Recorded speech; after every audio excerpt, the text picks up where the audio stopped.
Good evening there, everybody. What is happening? Hopefully, you all are having a wonderful day today. So, when it comes down to it, I thought, of course, that I would once again kind of talk about this subject.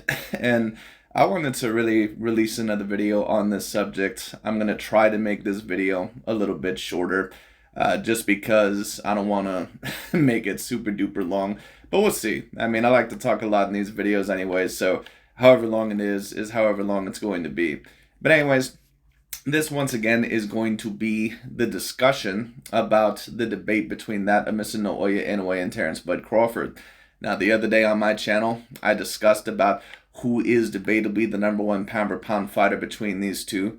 And the logical conclusion that I came to, in my view, is that at least at the moment, I believe that Terence Bud Crawford would at least be my pick for the number one pound-for-pound fighter. But if you had Naoya Inoue, the Japanese monster, as your number one pound-for-pound guy, I don't think that I could really have a problem with it. Like I already stated, there's about 4 fighters I think that you have a great case for being the number one pound-for-pound fighter. And then there's probably 2 fighters that on the outside, looking into where they also kind of have a great case, but they're not quite there yet. And that would probably be Devin Haney and Tyson Fury. And then the 4 fighters that would have an amazing case, or debatably, a case for the number one pound-for-pound fighter, the best cases. You're talking about that of Terence Bud Crawford, Naoya Inoue, Canelo Alvarez, and Alexander Usyk. Any one of those fighters that you were to place at the number one pound-for-pound spot, I'm sure that there's logical arguments that you could argue for any one of those fighters being at the number one pound-for-pound spot. Now, at the current moment, I would have Terence Bud Crawford as my number one pound-for-pound fighter more than likely, just because of the dominance, the skill sets, the great win over Errol Spence Jr., and because he was the first one to become undisputed in 2 separate weight classes. However, Naoya Inoue, of course, when you talk about it, he's also accomplished quite a lot as well. And when we talk about both Terence Bud Crawford and also that of Naoya Inoue, they've accomplished very similar things, And Inoue, to be fair, he has done it somewhat in a lesser amount of time. I believe he's done pretty much almost all the things that Terence Bud Crawford has done, at least accomplishment and title-wise, and division-wise, in a shorter amount of time.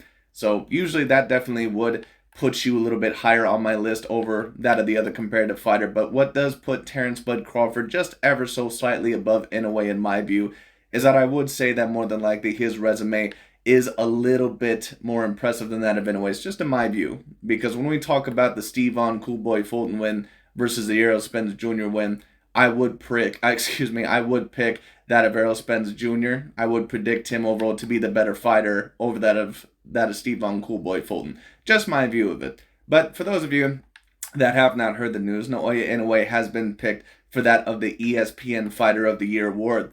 And of course, a lot of these LDBC and new media channels are going to go on their regular bitch moaning victimization mentality, when it comes down to it, and they're going to claim that Terence Bud Crawford got robbed and all sort of stuff.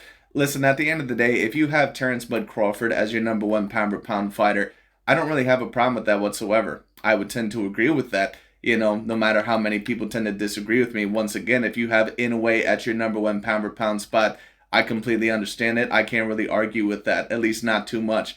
I can debate with you, but, I can't really get too angry at that pick. But if we're talking about Fighter of the Year, it depends overall what you're taking a look at. But when you talk about the past 12 to 13 months, Naoya Inoue has fought more times than that of Terence Bud Crawford. On top of that, he has fought champions in every single one of those fights. And that is the thing that you will say about Terence Bud Crawford, at least if you're comparing it about Fighter of the Year, which is that overall Naoya Inoue that he has fought 3 times within that of the past year. You don't have to say that every single one of those champions was an A-grade level champion. I wouldn't say that Paul Butler was an A-grade level champion, and I'm not quite sure if Marlon Tapales was an A-grade level champion. But if we're taking a look at Terence Bud Crawford and what he's done within the past 12 to 13 months, he's only fought David Avanesian, and then of course he had that big fight against Errol Spence Jr. So it would just really depend on what you think is more important for Fighter of the Year. Fighter of the Year, in my view, when you talk about it, it's a lot like that of the NFL MVP or the NBA MVP, where a lot of people may say, well, excuse me, he ended up getting robbed of the MVP because he went further in the playoffs and all sort of stuff. And, I understand the perspective, but the MVP award is pretty much just like a regular season award. It's what you do throughout that of the regular season. When it comes to Fighter of the Year, I think that I understand a lot of perspectives where they say, listen, Terence Bud Crawford, he was undisputed over Errol Spence Jr. He got the biggest one of the year. It should have went to him. I don't necessarily mind those standards. I can't really argue with you too much. But I also can't argue with the fact that ESPN gave it to Naoya Inoue either, because Naoya Inoue fought more times than that of Terence Bud Crawford. Every single time he fought a fighter, as of recent, within the past 13 months, it was against a champion when it came down to it. And on top of that, he was just as dominant as Terence Bud Crawford, and they both had their big fight this year where not a lot of people knew whether they were going to pull out or not. So I would also have Terence Bud Crawford as my number one pound-for-pound fighter, just ever so slightly, because of the Errol Spence Jr. win. But if you had Naoya Inoue as the best fighter of the year, or at least, the fighter of the year, I can't necessarily disagree with that. And to be quite honest with you, Naoya Inoue probably would also get my vote as well. But it is what it is. Anyways, let's talk about it. Let's see what Boxing Ego has to say. It all could be so simple. Just let Terence Crawford be the fighter of the year 2023. That's what I want to talk about in this video. Now, the thing that you're going to see in this video is that Boxing Ego, he's going to allege a certain amount of things and say that old media is quote-unquote racist and all this other stuff. And that's not me saying that they don't have racial intentions at times. New media and the LDBC and new media, I don't think there's any boxing channels or boxing media sites out there that have any bigger racial politics and racial intentions than them. But at the end of the day, a lot of the points that Boxing Ego is going to point out, they're really not even going to make that much sense because it doesn't really correlate with this year. But let's see what he has to say. Yo, what up, Fight World? It's your boy Ego, and I'm back with some more boxing. Like I said, it all could be very simple, but old media won't allow it to. ESPN, they just came out with their rankings for what they believe to be the fighter of the year. Naoya Inoue is the person that they deemed is worthy of the 2023 Fighter of the Year honors. Now, my thing is this. I don't have anything against Naoya Inoue. He could fight. You don't have anything against Naoya Inoue personally, but like I always say with the LDBC and new media channels, all these guys is an American pro-black cult. They love to tell you that they're all about honesty and all sort of bullshit. When you take a look at their pound-for-pound list, when you take a look at the double standards that they have in their narratives, when you take a look at the fact that they're always trying to tear down and comparatively tear down the resumes and the look and overall the skill sets of fighters like Inoue and Tyson Fury and Usyk and Canelo Alvarez, it's very clear that they have a racist and a pro-racial issue. It just is what it is.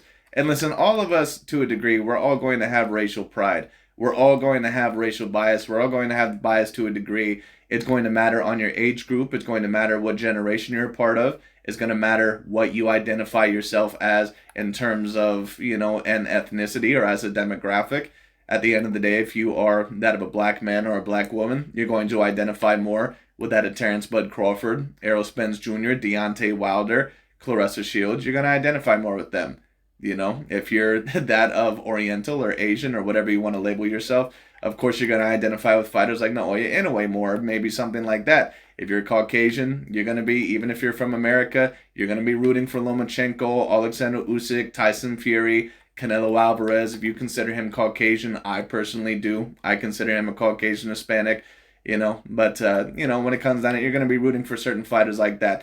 All that's normal. I don't really have a problem with that. There's no problem with really rooting for your own fighters or rooting for your own people. That's not really an issue. When the issue does come in is when clearly there is a bias afoot or clearly you're trying to tear down other fighters because you're so emotionally driven by it, by the racial pride, that not only are you trying to uplift your own people or the own fighters that identify with you racially and demographically, but you're doing it to the point and you're taking it so emotionally serious that you're actually trying to tear down the actual results and accomplishments and empirical data of other fighters that is actually there.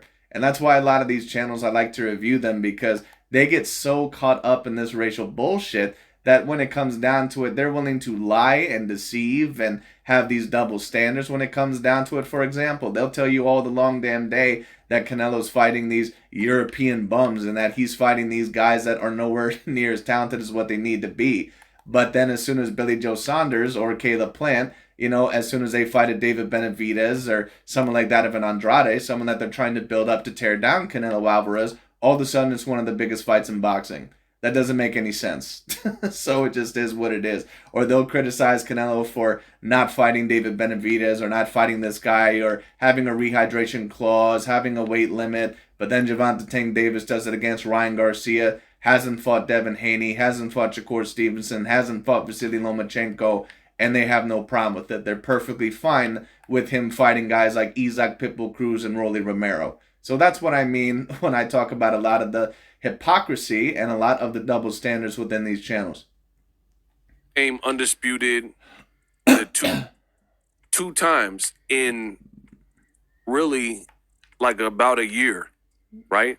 So 2x undisputed. Yeah, and if you're going to argue for who is the fighter of the year, you would have to argue that point for Mr. Naoya Inoue, because he became undisputed the first time, I believe, last December, or whenever that Paul Butler fight was. That was his first undisputed weight division run, and then he just became undisputed about a year later. So really, he really did this all exactly within a year.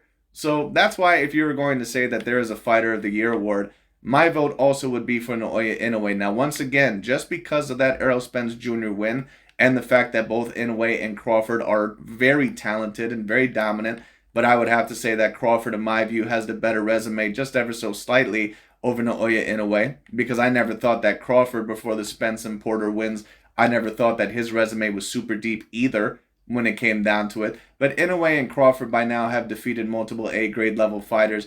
I give them a lot of credit. I give them a lot of props. I just think that the Errol Spence Jr. win, I think that is what definitively, at least at the moment for me, puts Terence Bud Crawford above that of Inoue on the pound-for-pound list. But in terms of Fighter of the Year, when you're talking about who fought more times, when you're talking about who won more belts, when you're talking about who fought more champions, yes, it would be Naoya Inoue. And on top of that, he was just as dominant as Terence Bud Crawford was, if not even more, in every single one of his fights. There's only one problem. Terence Crawford did that same thing this year before Naoya Inoue, right? Well, here's the problem. You don't really know what the hell you're talking about. Because no, Terence Bud Crawford did not do the same thing this year. What Terence Bud Crawford did this year, or within the past 12 to 13 months, is that he fought David Avanesian. Now, Boxing Ego, within his last video talking about this topic, he was basically comparing Marlon Tapales versus that of Errol Spence Jr. Well, let's compare the contenders in a logical and objective way. Naoya Inoue's last three opponents were Paul Butler, who I don't consider to be an A-grade fighter, but he was a champion, Marlon Tapales, and also that of Stevan Coolboy Fulton. And then you talk about Crawford, we're talking about David Avanesian, and we're also talking about that of Errol Spence Jr. All right, David Avanesian is probably not the accomplished fighter nor the fighter of what a Marlon Tapales is, if we're going to go there. Now I don't think that Fulton is the fighter that of a Errol Spence Jr. is, but at least those are more comparable than that of Avanesian and that of Marlon Tapales. At least Marlon Tapales had a couple belts within that of his weight division, and he's, was somewhat relatively talented. David Avanesian has been pretty much a journeyman for all of his career. So if we're going to bring up the points that Ego brought up in his last video, he should bring up these same points, and he should have no problem with Inoue winning the Fighter of the Year award. So I'm going to break it. And Terence Bud Crawford, no, he did not become 2 times undisputed this year. He became 2 times undisputed this year in the sense overall to where, yes, this was the second division that he's ever been undisputed in, but he did not become undisputed in 2 weight classes within 1 year, because the first time that he ever became undisputed was about 5-6 years ago against that of Julius Ndango. Okay? So, no. Boxing Ego right now, I understand what he's trying to say, but he's putting it in a very flawed way. Down further, there you see it. Terence Crawford beat Errol Spence to secure his spot atop of the welterweight division and solidify himself even further by... Hi, Frank George here. This is the EMS foot massager. EMS is electrical muscle stimulation. Top of the welterweight division and solidify himself even further by being a 2X undisputed. A lot of people, they seemingly throw out these little things like, oh, you can't be a two-time undisputed. You can't be fighter of the year unless you fought more than once. Says who? Where did that ever come from? Because if we're really being real, Terence Crawford fought in December against. I understand what you're saying, Mr. Boxing Ego. I get it. And I'm not always a big fan of that standard either. But listen, at the end of the day, when it comes to fighter of the year, then I do have to agree a little bit with that standard. If you're talking about a guy that defeated 3 separate champions within 1 year, and one of those fighters was a clear A grade level fighter, and one maybe was around a B, maybe even C if you wanted to say that, and Paul Butler, and then Marlon Tapales was probably a B plus, maybe A minus if you wanted to go that far. Not quite sure if I'd go that far. I'd probably label him a B level fighter. But, and then you're talking about Crawford. Errol Spence, obviously A plus or A grade level fighter. David Avanesian, probably a C level fighter.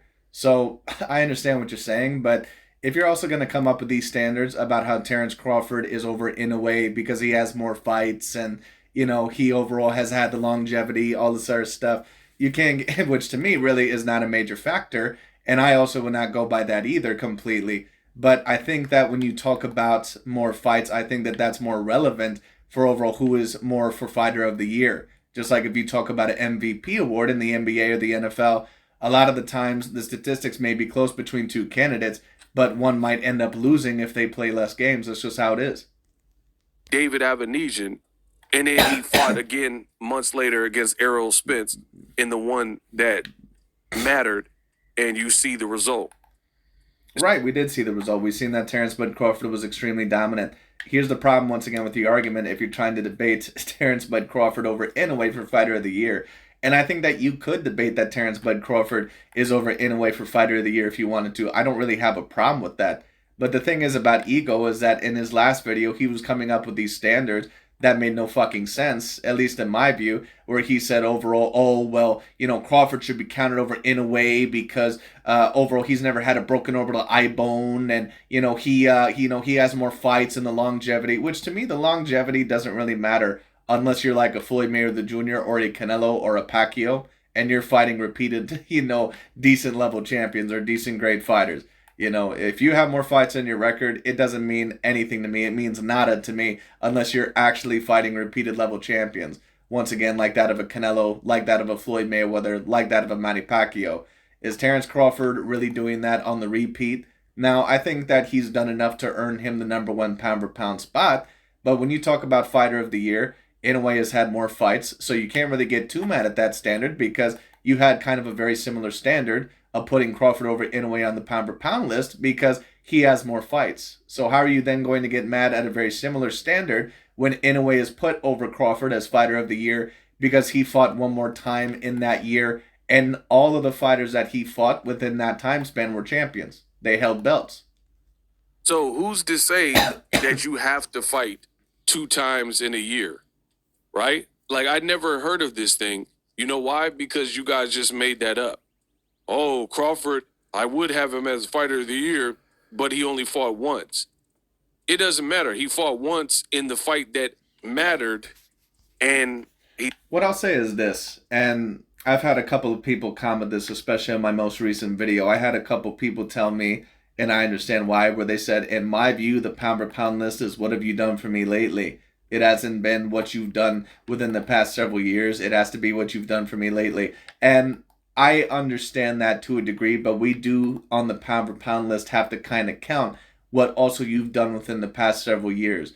The only way that I don't count that is if, when it comes down to it, is if you've lost multiple times. Like if Manny Pacquiao came back today, then it wouldn't really be that relevant. Or Lomachenko kind of right now, then it wouldn't really be that relevant. But when you're talking about undefeated level fighters or undefeated fighters like Inoue, like that overall of Tyson Fury or that of Usyk or that of Terence Bud Crawford, yes, it's going to be relevant. And Canelo Alvarez, because they're still at the dominant point in their career, and as long as they keep on winning the majority of their big fights, if not all of their big fights, then what they have done, at least within the past few years to that of the past several years, it's going to be important. Splattered his opponent. Bravo to Terence Crawford. The other reason why I got to give it to Crawford is longevity. He's more fights into his career, and he's been doing this since the HBO days. HBO's been out of boxing for some years. Crawford was there. Right. Well, the thing is that that point to me isn't really like, a lot of people try to make that point. Longevity to me doesn't really mean a whole lot. Longevity, like I said, unless you're fighting repeated champions or repeated A grade level fighters like Canelo, Mayweather, or Pacquiao, I could really care less about that. I don't care if you have, 40 something fights on your record and you have more fights than this guy, and the guys you're defeating have never been championship level fighters. I really don't care about that. To me, that's a null and void point. But I think that even if you were going to debate that point, I would somewhat get it, if you wanted to. I don't really like to debate that point very much. But if you're going to debate that point, then you have to debate that for the pound for pound list, not fighter of the year. Because when you talk about fighter of the year, that's what happened that year. That's not what happens overall several years ago. Fighter of the year is more something that is more appropriate, just talking about complete recent accomplishments. When you talk about pound for pound accomplishments, or the pound for pound list, you have to talk about not just what has happened recently in this year, but within the past 3 to 5 years potentially, at least if they've been mainly undefeated within that amount of time. He was with ESPN, and now he has a partnership with PBC. So he's been really through all the different networks. Showtime just announced that they're closing their doors as well. And they did it years after HBO. And one man who was there for the HBO days is still atop of his craft, and that's Terence Crawford. Like, for example, you look at the other guys that were with HBO, Vasyl Lomachenko. He got 20 fights and about 3 losses. Should be 4 if we're counting Jermaine. And no, Vasily Lomachenko should have not lost to Jermaine Ortiz fights. He deserved to win over Jermaine Ortiz. But it's very interesting that with these channels, let's just be real, the pro-black American cult, that they always say these things with Vasily Lomachenko or Gennady Golovkin, like, oh, Lomachenko should have lost more fights than what, than what's on his record. Gennady Golovkin should have lost to Danny Jacobs. Lomachenko should have lost to that of Jermaine Ortiz. Overall, this guy should have lost to that guy and all sort of stuff. But then when it comes to that of Deontay Wilder getting the robbery draw over Tyson Fury, that fight was really close. Or Brian Castano versus Jermell Charlo, that fight was, too competitive to tell. Or Canelo, he should have lost to Lara and Golovkin, all sort of bullshit. But then when it comes to their favorite black fighters, they're completely shushed up about it. Ward versus Kovalev, there's no word about it. So once again, there is no bigger hypocrisy within that of the boxing media than that of the pro-black American cult known as that of the LDBC and new media. Okay? So it is what it is. But these guys keep bringing up this point where they say, oh, well, Terence Bud Crawford, he's outlasted them all. And that's great. But if we're also going to be real about Mr. Terence Bud Crawford, and this is why I don't compare his resume to Canelo Alvarez's, for example, you can maybe criticize Lomachenko to a degree if you want to. But at the end of the day, Terence Bud Crawford is a guy that is, 5'8", 5'9", with a 74-inch arm reach, which is humongous for his size. He's clearly a great boxer and a great athlete. Has he really ever been in a weight division where he's really been outsized? I mean, there's some welterweights that might be a little bit girthier than him, but Terence Bud Crawford is pretty much a natural welterweight. He rehydrates at 160 pounds. So Terence Bud Crawford is a natural welterweight. When you talk about Lomachenko, when he fought Teofimo Lopez and Devin Haney, he lost to those guys, and, with the hype around him, he should have beat those guys had he, if he was supposed to remain as the number 1 pound-for-pound fighter. But at the end of the day, that's why I don't really compare what Crawford has done completely to what Lomachenko, or especially what Canelo Alvarez has done. When it comes down to it, he especially hasn't really done exactly what Canelo Alvarez has done, because when you take a look at Canelo in the ring, when you take a look at him against fighters like like that of Caleb Plant, Danny Jacobs, Callum Smith, some of these other guys, Sergey Kovalev, all those guys were lengthier and bigger than him. So Terence Bud Crawford, like I said, he's never really been in the ring with someone that I think has actually been all around bigger than him in terms of height, reach, and weight. So that's why I say you can say this all you want to, but Terence Bud Crawford, I need to see him in the ring with someone overall that would be in the same circumstances where Lomachenko was clearly outsized against both Lopez and Devin Haney. And on top of that, they were both A+ level fighters. They were both top 10 potential pound for pound fighters. I don't think Terence Bud Crawford has ever been in the ring with someone like that. Now, that doesn't mean that I'm taking away his number one pound for pound spot. I still think that he's done, a lot to earn that number one pound for pound spot. But like I said, when it comes to someone like Canelo, for example, people can say, oh, well, Terence Bud Crawford, he's outlasted all these guys.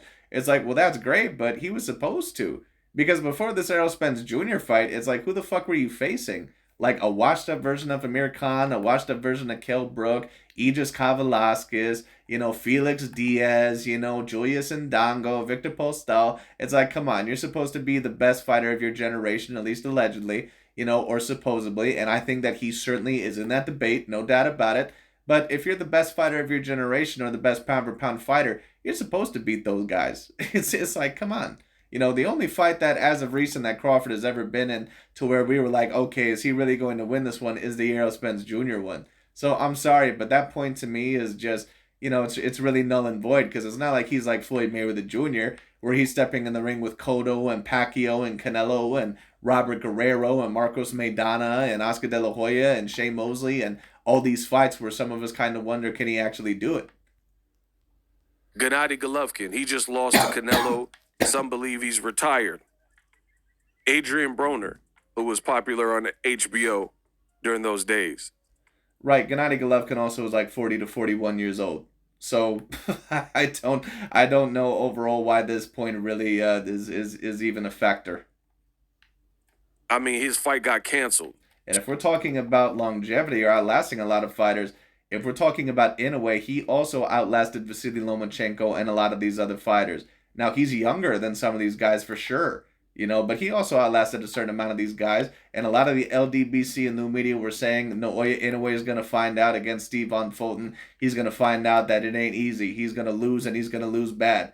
And then Inoue ended up beating the shit out of Steve Von Fulton, and they're still not completely happy. They still won't debatably debate him as the number one pound for pound fighter. If you don't want to say that he's the number one pound for pound fighter, I get it. That's all cool. But don't play this victimization bullshit when he's done all this shit. He's been undisputed in the same amount of weight classes as Terence Bud Crawford. They both only have had one true generational fight of their career when it comes down to when you talk about a true 50-50 level fight or a fight where they may not win. Maybe you could debate that Crawford's been in more of those. Maybe. Because a lot of people predicted that Gamboa would beat him. Maybe the Victor Postal fight, some people predicted that he would have beat him. But I probably would have compared that fight more to that of Emmanuel Rodriguez versus Naoya Inoue or Jamie McDonald versus Naoya Inoue because Crawford was a 5-1 favorite by that of the betting odds. So I'm not really going to count that as much. But maybe the Sean Porter fight, maybe I would compare that to the Emmanuel Rodriguez fight. Something like that. Okay?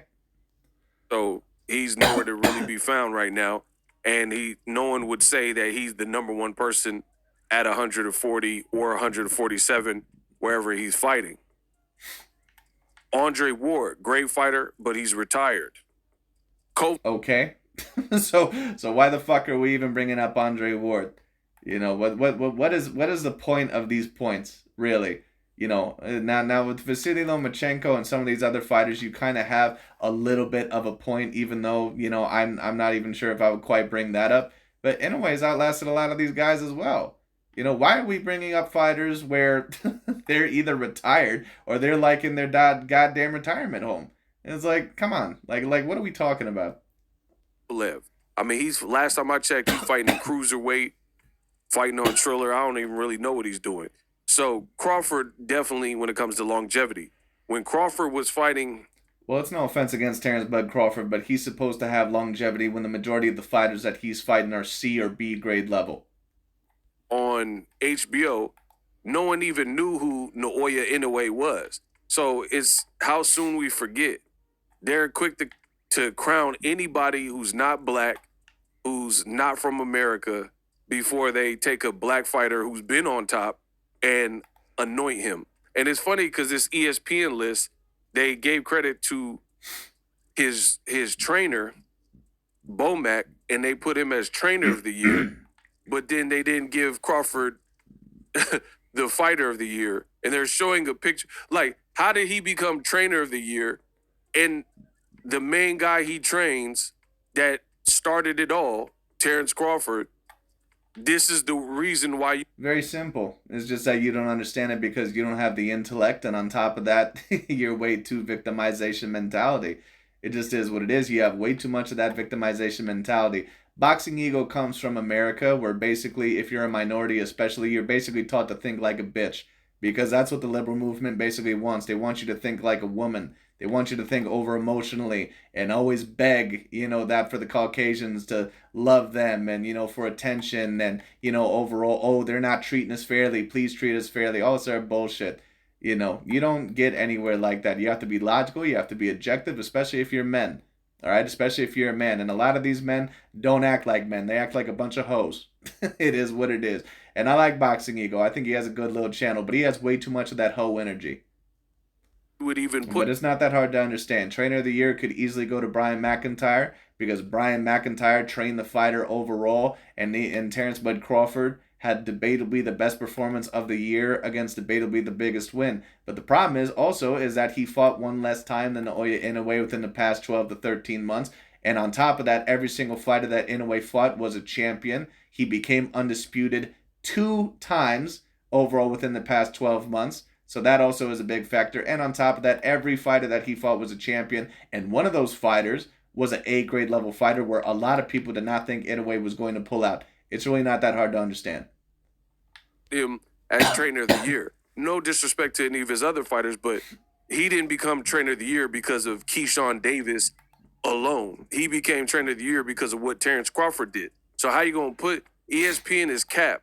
How you going to put the man as trainer of the year and then not put Crawford up, who was 2X undisputed? 2X undisputed, but nowhere near close to the same year. That's the problem that you're not getting. But unfortunately, and I find Ego to be a relatively intelligent dude, but he's not that intelligent to understand some of these debates in a logical way. Before what's his name? Naoya Inoue. What are we talking about, bro? What are you talking about? Because Inoue did it within all of 1 year. I don't think you understand what the debate is. You're talking about Terence Crawford probably being the #1 pound-for-pound fighter. And with that, I would agree with you. This is a talk about who the fighter of the year is.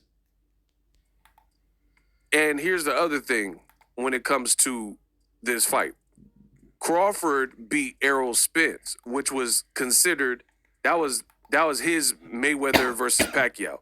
That was considered. Yes, and Inoue had his Mayweather versus Pacquiao. Now, it's not going to be anywhere near as popular because those weight divisions overall are not as popular, but Inoue had his Mayweather versus Pacquiao fight against that of Stephen Fulton. At least it was looked like that for his career.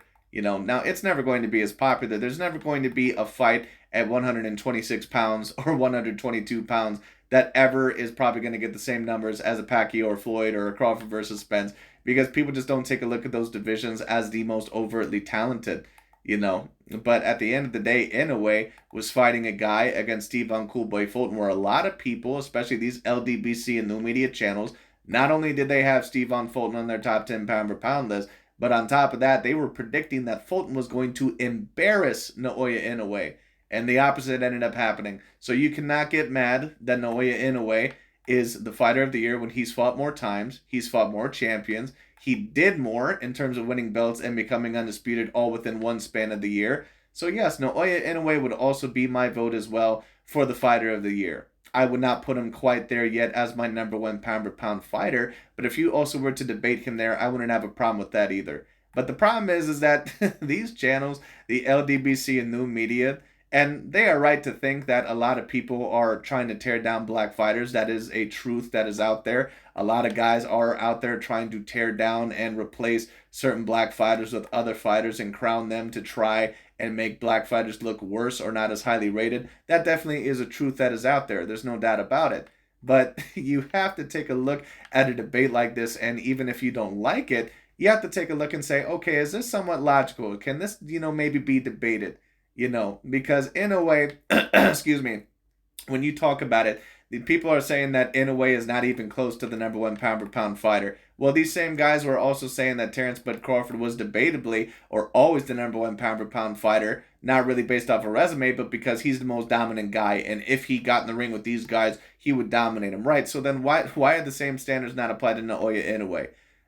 It just sounds like they always wanted a black fighter to be at the number one pound for pound spot, no matter what the standards were, and now they want to, all of a sudden have all these logical standards. Well, at the end of the day, you can't be a hypocrite. Whatever standards you put out there, you should put for whatever fighter out there. Now, my standards are always consistent, and that's why I have Terence Bud Crawford as my number one pound for pound fighter, because resume is the thing that matters to me the most, and I think that Errol Spence Jr. win was probably debatably the most important win of the year. That's why Terence Bud Crawford, I think that he's my number one pound for pound fighter. But in terms of fighter of the year, Naoya Inoue fought a guy that probably would have been on my top 20 pound for pound list, and Stephon Coolboy Fulton. He completely dominated him. He fought more champions, when it came down to it, and he became undisputed, in two separate weight divisions in 1 year. So that's why, it's a little bit different. His contemporary, that was considered the guy that could beat him, right? When you look at the two... Same with Naoya Inoue and Stephon Fulton, Mr. Ego. Fights that Naoya Inoue had, he did his thing. But if I'm not mistaken, he was the favorite in both of those fights. Sure, he was the favorite in both of those fights. Terence Bud Crawford also was the favorite against Errol Spence Jr. So I don't I don't understand over what your point is here. I don't really understand why Ego keeps discounting that of the Stephon Fulton fight, like he won't even mention the fight. For some people who maybe said, I'm pulling for Fulton, but the people that I seen, a lot of them that were pulling for Fulton, they didn't like Inoue, so they had like a personal bias, and they were just going for the home team and going... Right, I understand that, but Ego, let me ask you something. What was your fight prediction? Because I have a hard time believing that you just thought that Inoue was going to win or that Inoue was going to dominate him. I can guarantee you that Boxing Ego wasn't picking Naoya Inoue to dominate Stephon Fulton. I can guarantee you that. And I doubt that Boxing Ego even predicted Inoue to win in the first place. I could be wrong about that. I would have to see his fight prediction. I don't remember that one personally. But I can guarantee you, at least if I had to guess, if I had to make a prediction, there's no way that Ego was sitting here saying that Inoue was just going to dominate that of Stephon Fulton. So let's stop the bullshit. For the American, it wasn't like a clinical breakdown of, oh, Stephon Fulton's gonna body Inoue because he does this and this better. It was more so I'm picking the American because he repping the flag that I'm repping. Right, so then what you're saying is that a lot of these LDBC and new media channels like Dante, Aki TV, what you're really saying is what I've been saying all along, which is that a lot of these LDBC and new media channels, they have a racial issue, and they take racial pride way too far to the point of racism, and to the point of double standards and lying and being deceitful. So what you're really saying is that a lot of these channels really are not reliable, and I would agree with you. I like him, or I know more about him. But I didn't see a lot of breakdowns where they were saying, "Oh, I'm picking Fulton to intelligently beat him, and here's why." I did. I seen a lot of fight predictions where they predicted Stephon Fulton to win. I seen Aki TV predict Stephon Fulton to win. I seen Dante's Boxing Nation predict him to win. If I had to bet, Blue Blood Sports TV probably picked him to win. The majority of the LDBC probably predicted him to win. And even when you talk about those idiots, when it comes down to, or at least a lot of them being idiots, I even seen some very intelligent channels pick Stephon Fulton. For example, Boxing Gem. Some of you guys may be familiar with him. He's very good at his breakdowns. One of the guys picked Naoya Inoue, but Boxing Gems himself, I believe, predicted that of Stephon Fulton. So let's not sit here and pretend that this also was not a 50-50 level fight where a lot of people thought that Inoue could have potentially lost. And even if you did pick Fulton, you would have been wrong. So credit to Inoue for this performance. Fulton is a good fighter. Right, so you picked Errol Spence Jr., but you were wrong about that. So we're just going to discount the fact that a lot of people thought that Terence Bud Crawford was going to lose. That doesn't make any sense. But let's not forget, Fulton had, really a tooth and nail fight with Brandon Figueroa, right? Omar Figueroa. Yes, he did, but he still ended up winning that fight, probably a good 8 rounds to 4, maybe 7 rounds to 5. But at the end of the day, many of the LDBC were hyping up Stephon Fulton to be a top 10 pound for pound fighter. That doesn't mean that Boxing Ego was doing that necessarily. But at the end of the day, Brandon Figueroa, he was bigger than Stephon Fulton. He was more powerful. And Stephon Fulton was able to prove that he was more skilled than Brandon Figueroa. Point being is this, and it's not like Errol Spence Jr. He hasn't had tooth and nail fights with other fighters that would have been looked as less skilled than him. Maybe not, as lesser than what Brandon Figueroa was. And I don't think Brandon Figueroa or either of the Figueroa brothers are super talented. But, when it comes down to it, they're still very powerful. They're great athletes. And Stephon Fulton was able to prove himself in that fight. Probably went about 8 rounds to 4, maybe, a little bit closer in that fight. But either way, a lot of people thought that Inoue was going to potentially lose that fight, especially against a slick black American fighter and probably the slightly bigger American black fighter. And Inoue ended up proving a lot of them wrong. And not only did he do that, but he dominated him. Figueroa's brother. And some people thought it could have went either way. I know Figueroa thought he won that particular. Right, but let's also be real about this, Mr. Ego. You're now also saying that, that fight could have went either way. Are you saying that because you're trying to be honest and logical and objective here? Or are you now saying that overall because you know that Stephon Fulton no longer has any value to you? Because you know that Naoya Inoue is now going to be remembered as better than him, and now there's no turning back on that. So if Stephon Fulton overall, had he won the decision over Inoue just ever so slightly, and you thought maybe that he would have potentially lost, would you be one of the guys saying overall, that, Inoue really should have won, or also that I highly doubt it. Fight. So a lot of people that are saying that Inoue is fighter of the year, it's not saying he had a bad year, but he didn't have a better year than Crawford. Well, actually, he did. Unless overall you're talking about, just purely who had the greater win of the year, then yes, it would be Terence Bud Crawford. However, in the other categories, Inoue fought more than Terence Bud Crawford. He won more belts than Terence Bud Crawford. He fought more champions than Terence Bud Crawford. Once again, on the pound-for-pound list, just because you become fighter of the year doesn't mean that you're going to be my number one pound-for-pound fighter. And you could debate Inoue as the number one pound-for-pound fighter. But fighter of the year, I don't mind Inoue getting the award. And on top of that, I probably would vote for him as well. Right? Even with 2 fights, because the Fulton fight by far was more impressive. But even that, that was impressive because he moved up in weight and his power carried. And it was impressive because Stephon Fulton was looked at as a slick black American fighter. He was undefeated. He had won 2 belts, I believe, at the 122-pound weight division. And he was on a hot streak, and many people claim that he was going to beat Inoue. That's the reason why that fight also was so impressive. Let's not try to make that win lackluster and act like Stephon Fulton was just another fighter overall that Inoue was there to pretty much beat up. Now, there were certain people that predicted that, but there was many, many, many people predicting Stephon Fulton to win, including myself. He dismantled a bigger Fulton, But as far as his second opponent, which everyone's saying, Inoue fought twice. I mean, you fought and beat a dude, Marlon Wayans. Look up Marlon, say cheese. And his record is 37-4. Obviously, one of the losses, right? Right, so here's the question, Mr. Boxing Ego. The thing is, overall, is that you can say that Spence was clearly the most impactful win of the year if you wanted to say that. No problem. But you're clearly counting at least the last 2 fights in Terence Bud Crawford's career, at least overall, when you talk about fighter of the year. Is David Avanesian a better fighter than that of Marlon Tapales? The answer is probably no. He's never even close to won a belt. He has several losses in his career when it comes down to it. So he's not one of the top guys. He's not a top 10 welterweight guy. Okay?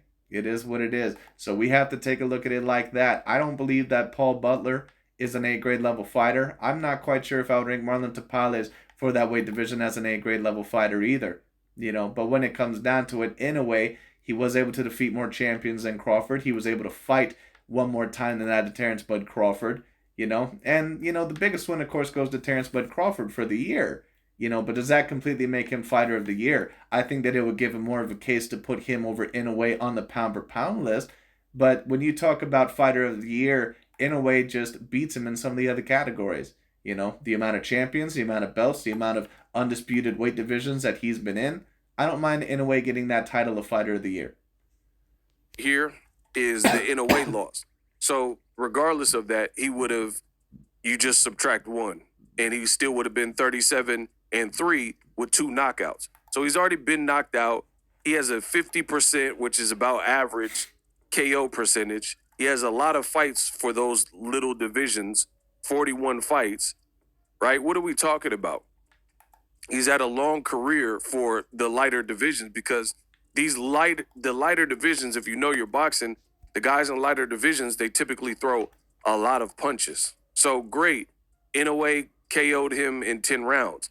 But I distinctly remember he fought on the Jermall Charlo card. I think it was Jermall Charlo versus Dennis Hogan against this dude. And guess what? Barclays Center, you see it, he was already knocked out. So this is a guy who was knocked out in 2019 in damn near the same round as Inoue. And people are saying, oh, I got to give Inoue Fighter of the Year because he... Right, I understand that, Mr. Boxing Eagle, but then let's take a look at Terence Bud Crawford's fighter against that of David Avanesian. Let's take a look at David Avanesian's record. Is David Avanesian really better than Marlon Tapales? The answer is no. Now, Errol Spence is clearly the better fighter of the two when you talk about either of their resumes. But once again, Stephon Fulton was getting acclaim as a top 10 pound-per-pound fighter, or at the very least a top 20 pound-per-pound fighter. He was getting some of that acclaim. Okay? So once again, let's not tear down Inoue's resume here. Got a knockout. I mean, this guy had been knocked out just a few years ago, right before the pandemic. Boom. Barclays Center. Like I said, Jermall Charlo. He was on the Charlo versus Hogan card. And it also had Chris Eubank and Matty Korobov. And Matt Korobov got injured in that fight. See, y'all don't know boxing. It's okay. Subscribe to my channel because I know boxing. So we're talking about a guy who had already been stopped before, more than once. A guy... So you think overall that mentioning the names on the card is going to prove your point, Mr. Boxing Ego? Who had already lost before against David Sanchez, you know, a 19-2-2 guy. Let me see his record now. I guarantee you his record is probably not good. Look. Right, but once again, Marlon Tapales, you would have to take a look at him as a more improved fighter. He ended up winning 2 of the belts within that weight division, the same weight division that Stephon Fulton and Brandon Figueroa were once upon a time in. Okay? So it is what it is. I understand. The question is not whether Marlon Tapales is better than Errol Spence Jr. The question is that who on average had the more impressive wins throughout the year. Now, if you wanted to argue that one win that Crawford has over Errol Spence Jr. just triumphs over anything that Inoue has done, even with the 3 fights, I can't really argue with you too much, you know? But at the end of the day, Inoue did fight a very decent fighter, and that is Stephon Fulton, a clear A-grade level fighter, a fighter that a lot of people predicted him to lose against. All right, when it came down to it, he did defeat Paul Butler, who I don't think is an A-grade level fighter at all. I don't see him as an elite level fighter, but at least he was a champion. And then, of course, you're talking about Marlon Tapales, who appears to be an improved level fighter and had 2 belts within that weight class. Look at his record now, 31-4, 31-4-2. You know, it's not horrible. I'll state this. I think Marlon Tapales, I think at the very least he's on the same level as Julius Ndongo was when Terence Bud Crawford defeated him, if not even a little bit better. In terms of the number, but he lost to Luis Neri, Luis Concepcion, and yeah, so it looks like his bigger fights, a lot of fights you don't even recognize because they're like local Mexico club fights, and this is a guy who also beat Marlon, you know, so yeah, he did become undisputed, but you have to, I'm always, me personally, ego, I'm always going to favor quality over the black fighters for quantity. Terence Crawford, in one fight, he fought the guy who was supposed to be his boogeyman and supposed to have his number, and he prevailed.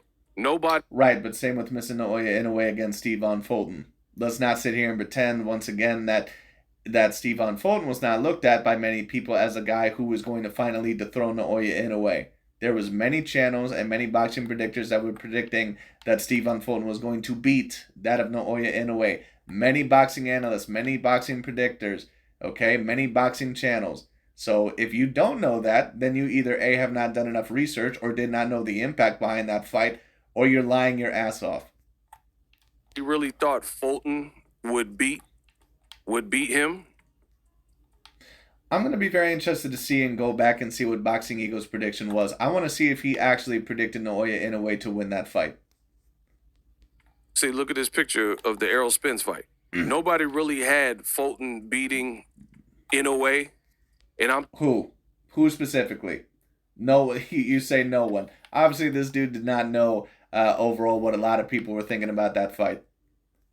talking about somebody who put out a prediction and intelligently broke down why it would happen, right?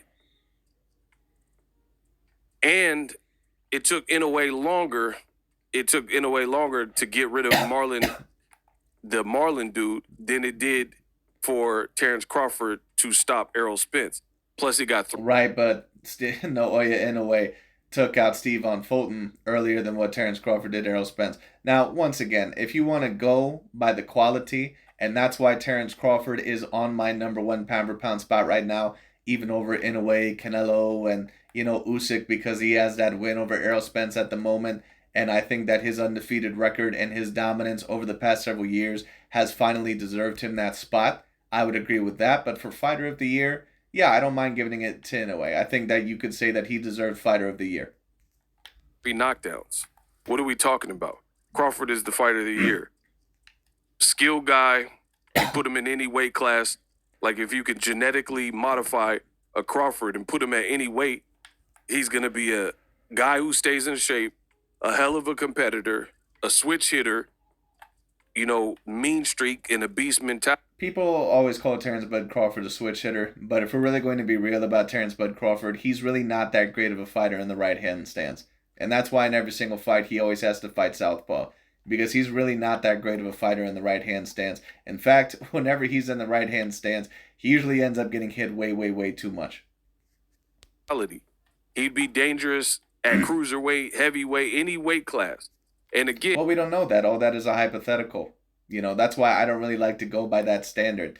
But the thing is about me for the pound for pound list is that I kind of do understand that standard to a certain degree. I'm not really ever a fan of just completely using if you were in the heavyweight division, blah, blah, blah, because you don't know what that fighter would look like. Middleweights and heavyweights and, lightweights and, bantamweights are all going to look completely different from each other because they're just completely different sizes. So it is what it is. The point is that how do we know that if Inoue was in a weight class in the heavyweight division or in a certain amount of these other weight divisions, that he wouldn't be dominant as well? We don't know that, because Inoue also looks like a very exceptionally skilled fighter. Now, if you want to debate that Crawford is a level above him in terms of skill, or if you want to say that in your opinion he's more skilled, and that's a part of the reason why you have him over Inoue in terms of that, of either the Fighter of the Year or the pound for pound list, I don't have a problem with that. But to say that, overall that it's not even competitive or it's not even close, I just don't think that I can agree with that. and I'm always going to pick quality over quantity. This man Crawford beat his Pacquiao, the same. Right, so did Naoya Inoue. Like Errol Spence, what Manny Pacquiao was to Floyd was what Errol Spence was to Terence Crawford. People looked at that, it was like, okay, good little rivalry. This is his contemporary. Nobody thought that Marlon Tapales or whatever was going to be in a way. That's right, but a lot of people did for Stephon Fulton. So let's stop the bullshit. and he did it in Japan, which gave him less of an advantage. So I don't understand. I'm not taking anything away from Naoya. In a way, he's technically a sound fighter and he can fight, but I can't put him above Crawford. Now, in a world where For Fighter of the Year, I could put Inoue above Crawford. In terms of the number one pound for pound spot, I don't think I'm going to do that quite as of yet. I'm not really quite sure what Inoue would have to do. Maybe if he became undisputed in the third weight class, I could possibly put it there. But like I've already stated, resume is the most important thing to me. And unfortunately, Crawford is around weight divisions where they are a little bit more pop and they are a little bit more in terms of the resume, in terms of A-grade level fighters. They are, more stable there, or they're more around there. As for Inoue, I'm not really quite sure how many true level A-grade fighters there are. Crawford didn't exist, maybe he gets Fighter of the Year. But how do we give Naoya Inoue credit for beating and becoming 2X undisputed, but the guy he beat was not an Errol Spence per his division? Errol Spence. I wouldn't say that Steven Fulton, even if we're comparing it, was an Errol Spence Jr. But the thing is that Steven Fulton was starting to get a lot of acclaim, even from certain boxing pundits in the media, at the very least as a top 20 pound per pound guy, and debatably as a top 10 pound per pound guy.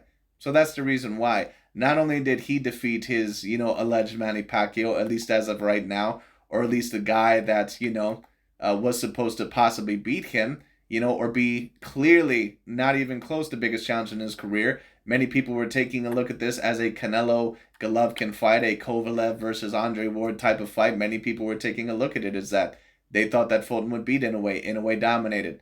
So I have to give him a lot of credit for that. On top of that, who else did Crawford really fight within the past year? No one else but David Avanesian, and Spence. And, the Spence win is absolutely fantastic. If that's enough for you to put Crawford as Fighter of the Year, I don't have a problem with that. But if we're also comparing, is David Avanesian really better than Marlon Tapales? I don't think he is. Had never been knocked out before. He had. Errol Spence was considered to be the bigger man. Against Naoya Inoue, I doubt that he was. Steven Fulton was also considered to be bigger than that. Naoya Inoue, Mr. Boxing Ego. Okay, it is what it is. All right, Steven Fulton was at the 122-pound weight division, I believe. Naoya Inoue moved up. The bigger man. You know what? Let me look at it. See what I say? Despite him moving up in weight, Right, but once again, why are you comparing Errol Spence Jr. and Marlon Tapales? What you would have to compare is Steven Fulton. And if you're not comparing that, and if you're just going to brush that off, what you would basically have to allege is that Steven Fulton is not the fighter that Marlon Tapales is, and I'm not going to go that far. You could tell that Inoue is still bigger than him. No, Inoue is not bigger than Marlon Tapales, but, at the end of the day, isn't it kind of funny? Because the only way that Inoue is bigger than Marlon Tapales is height and reach. You notice that they never say this for Jermell Charlo versus Canelo. Even though Jermell Charlo, even in terms of weight, could probably compete with Canelo, because a lot of fighters have stated they don't even know how Jermell Charlo makes 154 pounds anymore, and Canelo is not really a natural 168-pounder. Isn't that interesting how they were saying Canelo has such a massive size advantage, even though Charlo was lengthier, and, but with Inoue, he's clearly bigger just because of the height and reach? Like, come on, man. You can see it. Inoue is bigger than him. No, he's not, but it is what it is. But, you could certainly debate that they're around the same size, but Fulton was a little bit bigger than Inoue.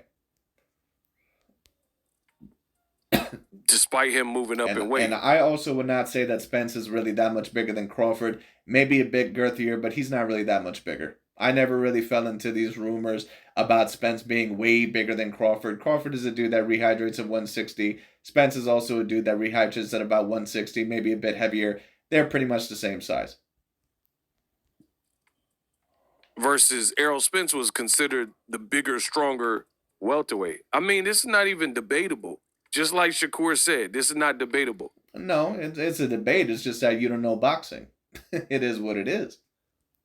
Inoue's doing his thing. I'm not going to take anything away from him, but we're talking about two different things. Crawford's a monster. Inoue, they call him the monster. That's good. He's dope. But beating Maloney's and stuff, that's not comparable to what Crawford had done, even in the one fight, period, with Errol Spence. If you disagree, I need to see them comment. Subscribe. But anyways, that's pretty much about it. I understand Ego's perspective, but at the end of the day, I think that your point would make a whole lot of sense had Inoue not fought someone like that of a Steven Fulton. But the fact that he did, and the fact that a lot of people, or so many people, predicted Steven Fulton to win the fight, that kind of, I can see why people would put Inoue as Fighter of the Year. Now, if it was just Paul Butler and Marlon Tapales, then I can agree with Mr. Boxing Ego. Then I can somewhat agree with him a little bit more. But the fact that he was able to fight all three champions within the span of a year, become undisputed in two separate weight classes, within a year, then Crawford has never done that. He's become undisputed in 2 weight classes, sure, but never within the same year, or never within a 12-month span. So once again, that's I think that a lot of these channels are not going to get it. I think that they're going to claim, of course, that there's, something racial afoot. And, I'm sure that maybe there is, to a certain degree. A lot of people, I'm sure, try to put Inoue over Crawford somewhat because of a racial motivation, But then we have to take a look at it for those of us that are logical and objective and say, okay, is this something that is a complete inappropriate and non-debatable conversation? And are people just believing this because of the racial issue or possible racism? Or is this something that might be possibly, that could be debated? And I think it's the latter, in my personal view. Sure, there's a lot of people that are doing this because of the racialism and, possibly the racism, sure. But when I take a look at it, is it impossible to debate that Inoue could be the number 1 pound-for-pound fighter and certainly fighter of the year? No. I mean, it's certainly a great debate. No doubt about it. I don't have a problem with either. Just my personal view of it. Now, what wouldn't have been a debate, in my view, was when a few years ago, Canelo Alvarez was looked at as the number 1 pound-for-pound fighter. He was fighting all these A-grade fighters, and people wanted to put Crawford at the number 1 pound-for-pound spot when he was fighting guys like Aegis Kavalaskas and Jose Benavidez. That was something, in my view, that wasn't debatable. But it is what it is. Anyways, that's pretty much about it for today. Thank you all so much for watching. I'll talk to y'all later.